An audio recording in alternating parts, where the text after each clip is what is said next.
कब्ज की 3 सबसे बड़ी गलतियां। यह विषय जितना साधारण दिखता है उतना ही गंभीर है, क्योंकि अधिकतर लोग कब्ज से परेशान होकर इलाज खोजते हैं, नुस्खे अपनाते हैं, दवाइयाँ लेते हैं, लेकिन उन 3 मूल गलतियों को नहीं समझते जो रोज-रोज कब्ज को जन्म देती है और फिर उसे पुरानी बीमारी बना देती है।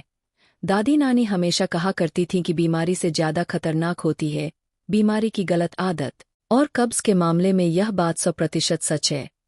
इसलिए इस पूरे लेख में हम विस्तार से उन 3 सबसे बड़ी गलतियों को समझेंगे जो लोग अनजाने में हर दिन करते हैं, और यही गलतियां सुबह पेट साफ न होने, जोर लगाने, गैस, जलन, बवासीर, सिर दर्द, थकान, स्किन प्रॉब्लम और मानसिक तनाव तक की वजह बन जाती है।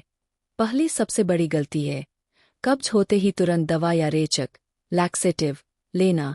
आज की तेज जिंदगी में लोगों के पास धैर्य नहीं है। सुबह पेट साफ नहीं हुआ तो तुरंत कोई गोली, सिरप या पाउडर ले लिया। पहली बार में राहत भी मिल जाती है, और यहीं से सबसे खतरनाक आदत शुरू होती है, क्योंकि ऐसी दवाइयाँ आंतों को बाहर से जबरदस्ती चलाती है, शरीर को संकेत देती है कि अब खुद काम करने की जरूरत नहीं। धीरे धीरे आंतें आलसी हो जाती है और बिना दवा के पेट साफ होना बंद हो जाता है। दादी माँ कहती थीं कि यह वैसा ही है जैसे किसी बच्चे को हर काम में गोद में उठाकर कराओ, एक दिन वह चलना भूल जाएगा। बिल्कुल वैसे ही रेचक दवाइयाँ आंतों की प्राकृतिक ताकत को खत्म कर देती है। शुरू में जो कब्ज हल्की होती है वह कुछ महीनों में पुरानी और जटिल बन जाती है, और फिर इंसान दवा के बिना टॉयलेट ही नहीं जा पाता। यही कारण है कि आज युवा उम्र में ही लोग क्रॉनिक कब्ज का शिकार हो रहे हैं, जबकि असल समाधान दवा नहीं बल्कि आदत सुधारना है। दादी माँ का नियम साफ था, कब्ज में दवा आखिरी उपाय है, पहला नहीं। दूसरी सबसे बड़ी गलती है खाने पीने में फाइबर और पानी की अनदेखी। लोग कहते हैं हम तो भरपेट खाते हैं, लेकिन सवाल यह नहीं है कि कितना खाते हैं, सवाल यह है कि क्या खाते हैं। मैदा, ब्रेड, बिस्कुट, नूडल्स, पिज्जा, तला भुना, पैकेट वाला खाना पेट तो भर देता है, लेकिन आंतों को चलने की ताकत नहीं देता। फाइबर वह झाड़ू है जो आंतों की सफाई करता है, और जब फाइबर नहीं होता तो मल सूख जाता है, सख्त हो जाता है और बाहर निकलने में तकलीफ देता है। ऊपर से लोग पानी भी कम पीते हैं। चाय कॉफी को पानी समझ लेते हैं, लेकिन शरीर को साफ करने के लिए सादा पानी चाहिए। दादी माँ कहा करती थीं कि बिना पानी के पेट वैसा ही है जैसे बिना तेल की मशीन, और जब मशीन सूखी चलेगी तो जाम तो होगी ही। कब्ज के ज्यादातर मामलों में अगर सिर्फ पानी और फाइबर सही कर दिया जाए तो आधी समस्या अपने आप खत्म हो जाती है। लेकिन लोग यह गलती रोज करते हैं और फिर कब्ज का दोष किसी और चीज पर डालते हैं। तीसरी और सबसे आम गलती है शरीर के प्राकृतिक संकेतों को दबाना। सुबह उठते ही पेट साफ होने का दबाव आता है, लेकिन लोग या तो मोबाइल देखने लगते हैं, या जल्दी में उसे टाल देते हैं, या ऑफिस के डर से रोक लेते हैं।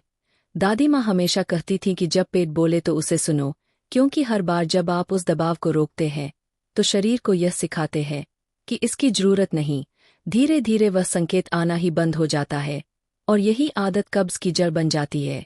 टॉयलेट में बैठकर मोबाइल चलाना भी इसी गलती का हिस्सा है, क्योंकि ध्यान भटकने से शरीर और दिमाग का तालमेल टूट जाता है और मल पूरी तरह बाहर नहीं निकल पाता।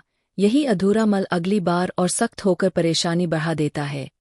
अब इन तीनों गलतियों के असर को समझना जरूरी है।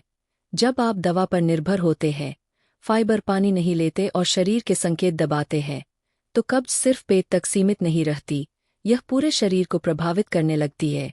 गैस बनती है, एसिडिटी होती है, चेहरे पर दाने निकलते हैं, मुंह में बदबू आती है, सिर भारी रहता है, चिड़चिड़ापन बढ़ता है, और धीरे धीरे बवासीर और फिशर जैसी समस्याएं पैदा हो जाती है। दादी माँ कहती थीं कि कब्ज गंदगी जमा होने जैसा है, जितनी देर छोड़ोगे उतनी बदबू और नुकसान बढ़ेगा। अब सवाल यह है कि इन गलतियों को सुधारा कैसे जाए।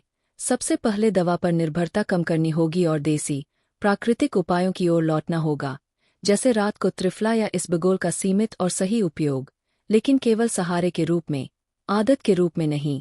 दूसरा, अपने खाने में फाइबर बढ़ाना होगा। हरी सब्जियां, फल, दलिया, सलाद, चोकर वाला आटा, और दिन भर में कम से कम 8-10 गिलास पानी पीना होगा। तीसरा, सुबह का समय अपने शरीर के लिए देना होगा, बिना मोबाइल, बिना जल्दबाजी, शांति से, क्योंकि पेट साफ होना कोई मशीन का काम नहीं, यह शरीर की प्राकृतिक क्रिया है और इसे सम्मान चाहिए। दादी माँ हमेशा कहती थीं कि अगर तुम पेट का सम्मान करोगे तो पेट भी तुम्हारा सम्मान करेगा।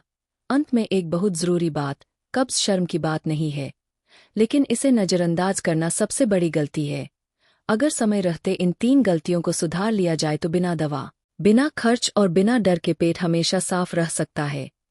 इसलिए आज ही खुद से एक वादा कीजिए, दवा नहीं आदत बदलूंगा, पानी और फाइबर को दोस्त बनाऊंगा और शरीर के संकेतों को दबाऊंगा नहीं, क्योंकि यही दादी माँ का असली ज्ञान है और यही कब्ज़ से हमेशा के लिए छुटकारा पाने का सबसे सही रास्ता है।